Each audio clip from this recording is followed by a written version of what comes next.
Judicial commission ने justice Aminuddin की सरबराही में 7 रुकनी आईनी बेंच तश्कील दे दिया। चीफ जस्टिस याहिया अफरीदी की ज़ेर सदारत जुडिशल कमीशन का इजलास हुआ। जस्टिस नईम अख्तर खान, जस्टिस मोहम्मद अली मजहर, जस्टिस अजहर रिजवी बेंच में शामिल।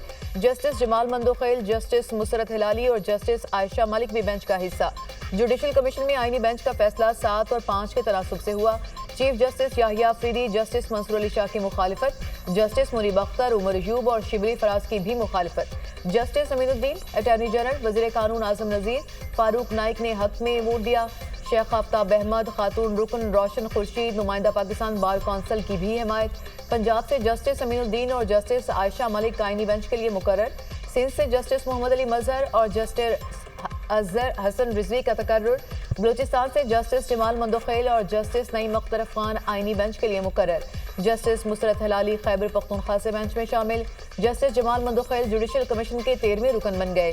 चारों सूबों की नुमाइंदगी से बेंच के जजेस की 2 माह के लिए मंजूरी दी गई। कमिश्नर खान ने चेयरमैन कमीशन को सेक्रेटेरिएट के क़याम से मुतालिक फैसले के इख्तियारात दे दिए। जुडिशल कमीशन इजलास का एलामिया जारी। 26वीं आईनी तरमीम का केस फुल कोर्ट में लगाने का मुतालबा। जस्टिस मंसूर अली शाह और जस्टिस मुनीब अख्तर का चीफ जस्टिस पाकिस्तान को खत। इसी हफ्ते 26वीं तरमीम के खिलाफ दरखास्तें फुल कोर्ट के सामने लगाई जाएं। खत में मुतालबा। खत में कहा गया 31 अक्टूबर की कमेटी मीटिंग में 26वीं तरमीम का केस फुल कोर्ट में लगाने का फैसला किया गया था। केस 4 नवंबर को फुल कोर्ट सुनेगा। कमेटी फैसले के बावजूद कोई कॉज लिस्ट जारी न हुई। दोनों सीनियर जजेस ने 31 अक्टूबर को चीफ जस्टिस से कमेटी इजलास बुलाने का मुतालबा किया था। चीफ जस्टिस के इजलास न बुलाने पर सेक्शन 2 के तहत हम जजेस ने खुद इजलास बुलाया। दोनों जजेस की 31 अक्टूबर के मीटिंग मिनट्स रजिस्ट्रार को वेबसाइट पर जारी करने की हिदायत। जस्टिस मंसूर अली शाह और जस्टिस मुनीब अख्तर की practice and procedure committee meeting के मिनट्स सामने आ गए। चीफ जस्टिस याहिया अफरीदी के बगैर जजेस मीटिंग जस्टिस मुनीब अख्तर के चेंबर में हुई। चीफ जस्टिस याहिया अफरीदी ने मुतला करने के बावजूद कमेटी का इजलास नहीं बुलाया। मामला फौरी नौयत का होने की वजह से जस्टिस मुनीब अख्तर के चेंबर में कमेटी का इजलास बुलाया गया। ट्रंप फिर मारेंगे मैदान या कमला करेंगी हैरान। अमेरिका में सदारती इलेक्शन के लिए पोलिंग जारी। 47वें अमेरिकी सदर के इंतखाब के लिए तमाम रियासतों में वोटिंग। 16 करोड़ वोटर्स अपना हक राय दही इस्तेमाल करेंगे। 24 करोड़ में से 7 करोड़ 80 लाख वोटर कबल इस वक्त वोटिंग का हक इस्तेमाल कर चुके। अमरीकी रियासत वर्मोंट से पोलिंग के अमल का आगाज। न्यूयॉर्क, न्यू जर्सी, वर्जीनिया भी में पोलिंग बूथ खुल गए। केंटकी, इंडियाना और कनेटिकट में भी वोटिंग का आगाज। पोलिंग बूथ के बाहर वोटर्स की लंबी कतारें। कहीं कमला हैरिस आगे तो कहीं ट्रंप को बढ़तरी हासिल। न्यू हैम्पशायर के कस्बे डिक्स वैली नॉच में कुल 6 वोट कास्ट हुए। 3 वोट ट्रंप और 3 कमला हैरिस ने हासिल किए। किसी भी उम्मीदवार को जीत के लिए 538 में से 270 इलेक्टोरल वोट दरकार। 435 सरकारी नुमाइंदगान, 33 सेनेटर्स और 13 रियासतों के गवर्नर्स का भी चुनाव होगा। रिपब्लिकन ट्रंप और डेमोक्रेट की कमला हैरिस में कांटे का मुकाबला मतवक्के।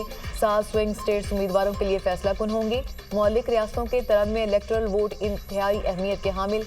अमेरिका में 6 टाइम जोन्स के बायस तमाम रियासतों में वोटिंग का आगाज और इख्तिताम भी अलग अलग होगा।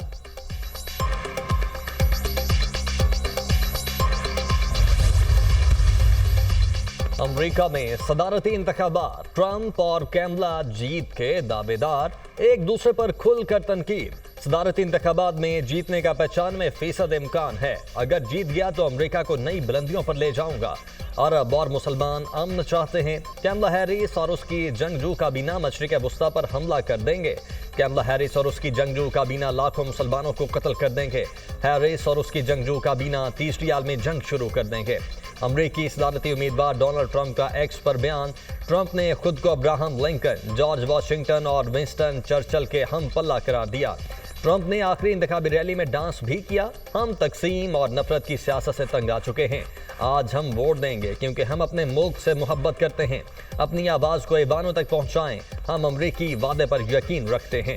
डेमोक्रेटिक उम्मीदवार कैमला हैरिस का पैगाम। अमरीकी सदर जो बाइडन की अवाम को वोट डालने की ताकीद। आए कैमला हैरिस को मुंतखब करके तारीख रकम करें सदर जो Biden.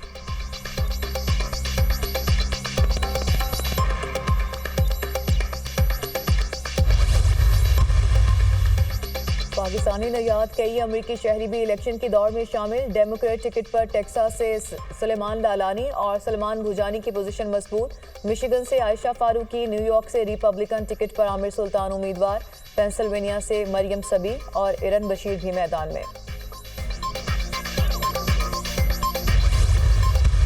First time voting here, and I stand with the Green Party. I'm going to vote for Jill Stein.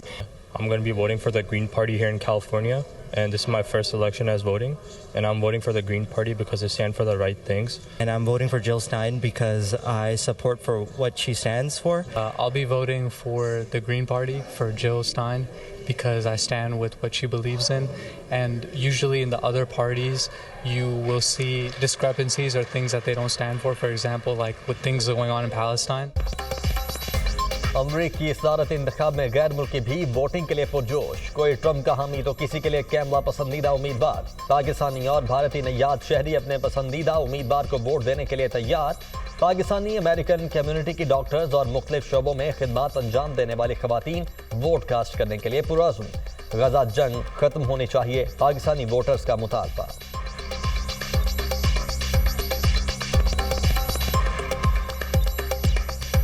To be honest, हमारे ज़्यादा जो हम लोग जो पाकिस्तानी मुसलमान अमेरिकन यहाँ पे हैं, हमारे पॉइंट ऑफ व्यू या हम लोग ज़्यादा वी एग्री विद रिपब्लिकन। आप नेक टू नेक हैं दोनों parties.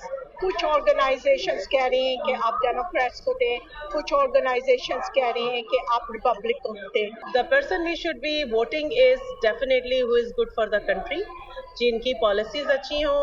Honestly, I want a person who is against the war. एक अच्छी स्टेप फॉरवर्ड है। पिछले तवातर से स्टेट बैंक के पिछले 3-4 महीनों में बतदरीज पॉलिसी रेट में 22% से कमी होती रही और ये 15% पे आ गई है। और उम्मीद की जानी चाहिए कि अगर हमारे इकनॉमिक इंडिकेटर्स इसी तरीके से इम्प्रूव करते रहे तो अल्लाह के फजल करम से हमारी मईशत जो है वो एक अच्छे तरीके से आगे बढ़ेगी इंशाअल्लाह। पॉलिसी रेट का 15% पर आना खुशाइन पेशरफ्त है। पॉलिसी रेट में कमी कारोबार, सनत और दीगर शोबों के लिए अच्छी खबर है। पॉलिसी रेट कम होने से कर्जों के हजम में कमी आएगी। ऐसे ही बेहतरी आती रही तो मईशत अच्छे तरीके से आगे बढ़ेगी। मुल्क में मौशी इस्तेहकाम के लिए इकदाम कर रहे हैं। बिजनेस टू बिजनेस मुआहदों पर पेशरफ्त जारी है। तवानाई के हवाले से जल्द अच्छी खबर देंगे। हमारा वफ्द सऊदी अरब जा चुका। पाकिस्तान का वफ्द IT, मौतनियात और तवानाई के शोबे पर बात करेगा। वज़ीर-ए-आज़म का काबीना इजलास से खिताब। हज पैकेज 10,65,000 रुपये होगा। वफाकी काबीना ने हज पॉलिसी 2025 की मंजूरी दे दी। 1,79,210 आज़मीन हज की सादत हासिल करेंगे। गुज़िश्ता साल के हज पैकेज और आज़मीन की तादाद बारे कोई तब्दीली नहीं की गई।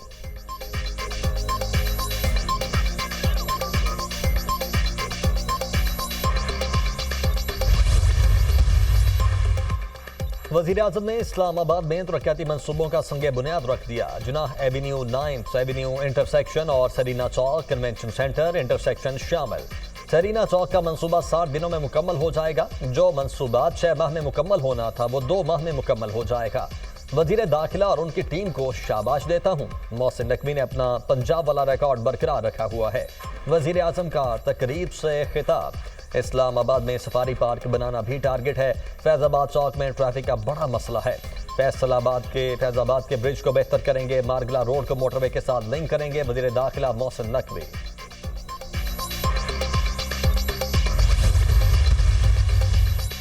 पंजाब हुकूमत ने एक और वादे की तकमील कर दी। अपनी छत अपना घर प्रोग्राम के तहत 850 से जायद दरख्वास्त दहिंदगान को पहली किस्त की अदायगी मुकम्मल। शहरियों को घर बनाने के लिए 60 करोड़ रुपए मिल गए। 21 से 31 अगस्त तक दरख्वास्त देने वालों की तस्दीक का अमल मुकम्मल। वज़ीर आला मरियम नवाज की अपनी छत अपना घर स्कीम के तहत कर्ज मंजूर होने पर मुबारकबाद। अपनी छत अपना घर प्रोग्राम की पहली किस्त से अपने घर की तामीर का आगाज कर सकते हैं। दुआ और ख्वाहिश है कि हर बेघर पाकिस्तानी को घर की नेमत में असर हो। वज़ीर आला पंजाब मरियम नवाज।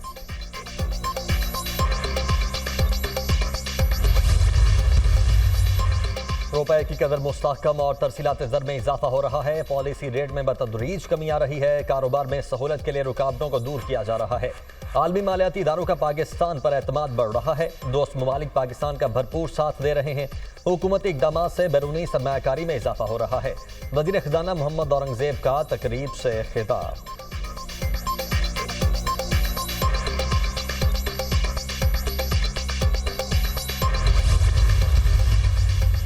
सर्विसेज चीफ्स की मुद्दत और प्रैक्टिस एंड प्रोसीजर समेत अहम बिल्स का गैजेट नोटिफिकेशन जारी। सेनेट सेक्रेटेरिएट ने गुज़िश्ता रोज होने वाली कानून साजी का नोटिफिकेशन जारी किया।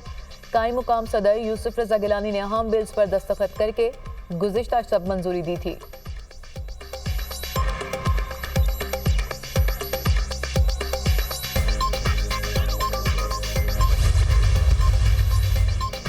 Army chief general Asim Munir नवंबर 2027 तक ओहदे पर रहेंगे। सर्विस चीफ्स की मुद्दत 5 साल करने से निज़ाम को इस्तेहकाम मिलेगा। मुसल्लह अफवाज के तीनों बाजुओं के लिए कानून बना दिया, कोई तफरीक नहीं की। माजी में तमाम आर्मी चीफ्स को एक्सटेंशन दी गई है। अब हमने कानून वाजे कर दिया। आर्मी चीफ की तैनाती का इख्तियार अब भी हुकूमत के पास ही है। वज़ीर दिफा ख्वाजा आसिफ का बरतानवी नशरियाती इदारे को इंटरव्यू।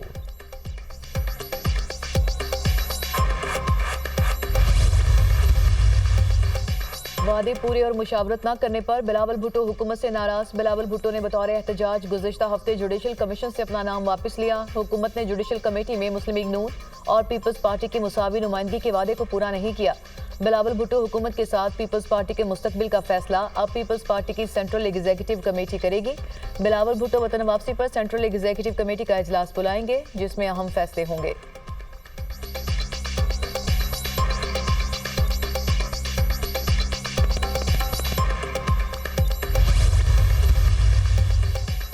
रहनुमा पीटीआई असद कैसर की मौलाना फजलुर रहमान की रिहाइशगाह आमद। सरबराह JUI मौलाना फजलुर रहमान से मुलाकात। पार्लियामेंट हाउस में होने वाली कानून साजी से मुतल्लिक मुशावरत। आइंदा की सियासी हिकमत अमली और मुश्तरका अलायंस की तजवीज़ पर गौर। मुलाकात में सेनेटर मौलाना अब्दुल बासे, अलामा राशिद, महमूद सोमरो, मोहम्मद असलम गौरी, अखूनजादा हुसैन शरीक।